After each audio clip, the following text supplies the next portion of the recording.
Fala pessoal, aqui é o Herbert Almeida, estou chegando aqui em primeira mão para trazer para vocês a confirmação do Sebrasp como banca organizadora do concurso do INSS. E eu quero dizer para vocês o que isso impacta na sua preparação. Bom, Sebrasp se confirmando, isso saiu no Diário Oficial de hoje, eu quero colocar inclusive aqui para vocês a publicação do extrato de dispensa de licitação número 8 de 2022, que fala da contratação de empresa especializada para prestação de serviços de realização de concurso público.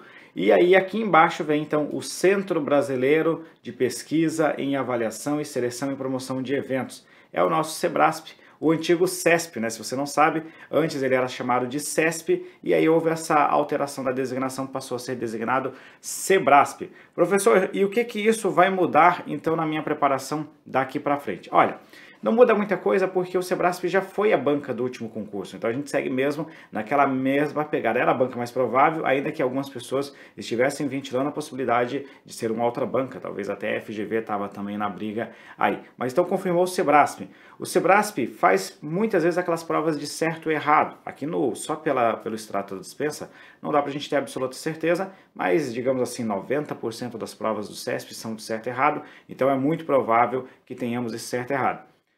Qual que é o problema disso? As questões de certo e errado, elas têm uma certa vale um ponto, mas uma errada desconta um ponto. Então, se você errar uma questão, eles retiram um ponto da sua pontuação. Qual que é o objetivo disso? Fazer com que você não vá para o chute. É claro que na prática, os bons candidatos, eles respondem quase toda a prova, às vezes até toda a prova. Então, conforme você for evoluindo no seu nível de preparação, você vai ter que responder um percentual cada vez mais elevado e às vezes tem ali um, entre aspas, chute sistemático, mas depois a gente explica melhor como é que funciona a situação. Mas então, Sebrasp, muito provavelmente é uma prova de certo e errado, consequência disso. E normalmente o CESP faz uma prova, não que ela seja fácil, mas é um pouquinho mais tranquila do que as provas que estavam vindo da FGV. Só que eu alerto você sobre um detalhe. O pessoal às vezes está pensando, INSS vai ser uma prova facinho e etc e tal. Bom, de fato pode ser, mas não existe nenhuma garantia que a maioria das questões tenha um nível um pouquinho mais baixo. Porém, como esse concurso tem literalmente só 1000 vagas, considerando a quantidade de inscritos, o que muito provavelmente vai fazer a divisão entre você estar nas vagas e estar fora serão aquelas questões de um nível de dificuldade um pouquinho maior. Então, aqui é uma questão lógica, né? As questões mais tranquilas, todo mundo vai acertar e você vai ter que ter uma camadinha extra de preparação, você vai ter que se preparar um pouquinho melhor do que os seus candidatos para acertar aquelas que eles vão errar. A sua competição não é mais com a banca avaliadora, a sua competição é com o seu será, primeiro consigo, né? A primeira competição é você com você mesmo. E a segunda competição é você contra os seus concorrentes. Você terá que acertar mais do que eles. Então, em termos de preparação daqui para frente, você agora vai direcionar para a resolução de mais questões do Sebrasp. Sebrasp cobra um pouco menos de jurisprudência do que a FGV, então você foca mais nos assuntos teóricos daqui para frente, muita resolução de questões, mas não só pelas questões.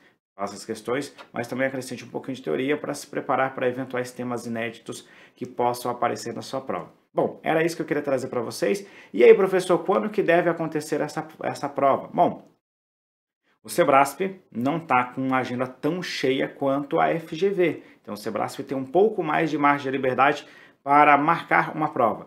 Só que eu não tenho que olhar só para a banca avaliadora, eu tenho que olhar para o local de realização do concurso. Se você olhar o extrato, ele está prevendo 49 milhões para a organização desse concurso. É muito dinheiro, que significa que nós vamos ter provas em vários locais para justificar esse custo bastante elevado da realização desse concurso. E para você conseguir espaço em vários locais, demora, existe uma logística, existe todo um trabalho. Então, muito provavelmente agora o Sebrasp está entrando em contato com os locais para verificar em quais locais ele pode realizar essa prova e em quais datas. Eu acho pouco provável que essa prova aconteça ainda neste ano. O mais provável é que esse edital seja publicado daqui a 30, no máximo 60 dias, mas dá para a gente colocar entre... Bom, 30 a 60 é um bom prazo. E esse concurso seja realizado, no meu ponto de vista, no comecinho do ano que vem. Mas aí daqui para frente a gente não sabe mais nada. Eu colocaria o meu plano de estudos pensando em dezembro, apesar de eu achar que não será dezembro, mas pensando em dezembro para você ter um pouquinho de margem de liberdade um pouquinho para frente. É isso aí, pessoal. Era essa notícia que eu queria trazer para vocês. Não se esqueça de deixar o seu like e de se inscrever aqui no nosso canal, pois nós vamos ter uma jornada muito bacana rumo à sua aprovação no concurso do INSS. Um grande abraço e até a próxima.